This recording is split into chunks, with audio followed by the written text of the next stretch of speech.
So మీరు director గా start చేశారు కదా, సో మీకు బేసిక్ గా బ్యాక్గ్రౌండ్ ఏమైనా ఉందా, లేదంటే ఫ్రమ్ నార్మల్ టు స్టార్టెడ్ అనే? There is no background. Okay. So background film ఇండస్ట్రీకి ఎలా ఉంటుంది అంటే, యాక్చువల్గా టెక్నీషియన్స్ కి తక్కువ బ్యాక్గ్రౌండ్ ఉంటుంది. ఓకే. మేబీ యాక్టర్స్ ఉండొచ్చు, హీరోస్ ఉండొచ్చు, యాక్టర్స్ ఉండొచ్చు, వాళ్ళ ఫ్యామిలీ నుంచి అనేది తీసుకుంటారు. But when it comes to technicians చాలా తక్కువ, అంటే percentage is very less. Okay. Not even 5%. ఇక్కడ ఏంటంటే టెక్నీషియన్స్ వాళ్ళ ఇంట్రెస్ట్, ఒక సినిమాటోగ్రఫర్ అవ్వాలన్నా, ఒక డైరెక్టర్ అవ్వాలన్నా, ఒక రైటర్ అవ్వాలన్నా, వాళ్ళలో అది ఇంట్రెస్ట్ ఉంటే then only it's very hard job. It's not easy. మనం స్క్రీన్ మీద చూసేలాగా ఉండదు అవన్నీ. సో అందుకని టెక్నీషియన్స్ గా fair very less percentage. So అలా నాకు బ్యాక్గ్రౌండ్ అయితే ఏం లేదు.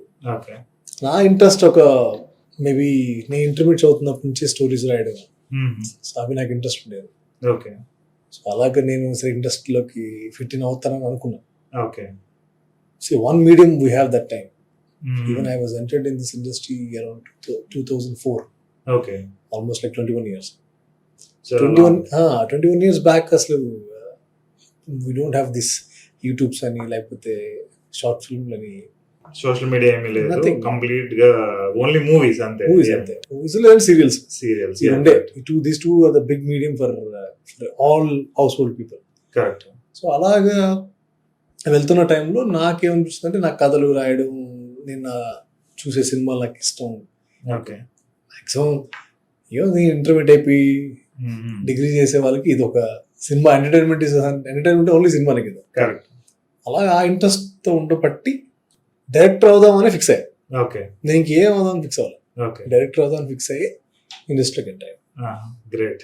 సో ఆ క్లారిటీ రావడం అనేది చాలా తక్కువ మందికి ఉంటుంది. That's really great.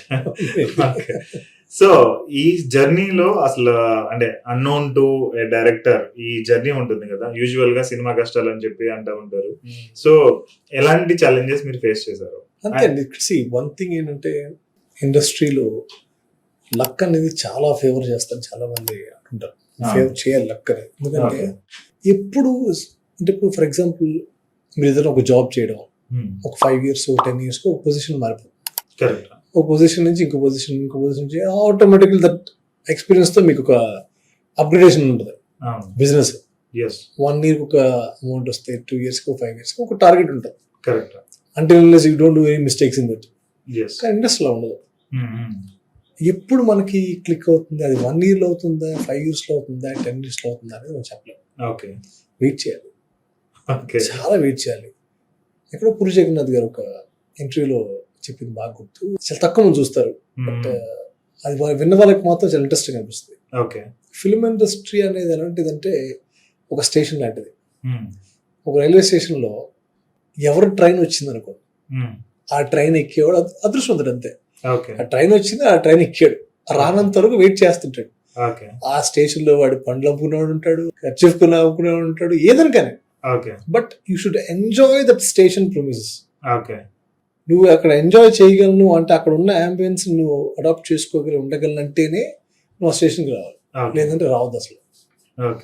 This is మీరు 2004 నుంచి కాబట్టి ఆ జనరేషన్ అలాంటే మన జనరేషన్ పేషెన్స్ అనేది కొంచెం హై లెవెల్లో ఉంటుంది. బట్ ఇప్పుడు చూస్తే అది లేదు కదా. So how this young generation is planning అని మీరు అనుకుంటున్నారు? అంటే ఒక సామెత ఉంది, వెంట్రుక కొండకేద్దాం వస్తే కొండ పోతే వెంట్రుక. అలా ఉంది ఇప్పుడు పరిస్థితి. అంటే కంప్లీట్ గా నేను దాని మీద త్రో చేశాను కాదు, కానీ కష్టపడే వాళ్ళు కూడా ఉన్నారు. బట్ ప్రాబ్లం ఏంటంటే పేషెన్సీ ఉండదు, చాలా తక్కువ ఉంటుంది. రెండోది ఏంటంటే, ఒక సినిమా 2 సినిమాకి డైరెక్టర్ అయిపోదాం అనే దాంట్లో కూడా ట్రై చేస్తుంటారు. చాలా ఇంకా మనం ఒక సినిమా చేసాం వెళ్ళిపోదాం, స్టోరీ రాసుకుని వెళ్ళిపోదాం అనే వాళ్ళు చాలా మంది ఉన్నారు. రేషియో చాలా తక్కువ, very less success ratio, like not even 1% ఉండదు. ఎందుకంటే ఎండ్ ఆఫ్ ద డే వాళ్ళకేదో బ్యాక్గ్రౌండ్ ఉండి, వాళ్ళ ఫాదర్కి ఏదో మంచి ఫైనాన్షియల్ సౌండ్ ఉండి, ఇక్కడ ఏం లేదండి. మెయిన్ ఏంటంటే, ఒక డైరెక్టర్గా పేషెన్సీగా చాలా రోజులు వెయిట్ చేయాలి. ఇప్పుడున్న వాళ్ళకి ఏంటంటే, ఏదో ఒక జాబ్ రిలేటెడ్ బ్యాక్గ్రౌండ్లోనో, లేకపోతే వైఫ్ ఎర్నింగ్స్ లోనో పేరెంట్స్ ఎర్నింగ్స్ లోనో ఆల్రెడీ ఒక సెట్ అయిపోయిన వాళ్ళు ఉన్నారు, ఓకే. వచ్చేస్తున్నారు. సో వాళ్ళకి ఇబ్బంది ఉండదు. ఓకే. సో ఇక్కడ ఏముంటుంది, మీకు ఒక నెలకి మీ ఖర్చు ఒక 25,000 to 50,000 అనుకోండి. Okay. ఒక ఇండివిజువల్ పర్సన్, ఎస్. ఒక ఫ్యామిలీ అయితే 50,000 అనుకోండి. ఓకే. మీకు నెలకు 50,000 వస్తే మీ ప్యాషన్ మీరు ట్రై చేయరు, ట్రై చేయొచ్చు. ఆబ్వియస్లీ ట్రై చేయొచ్చు.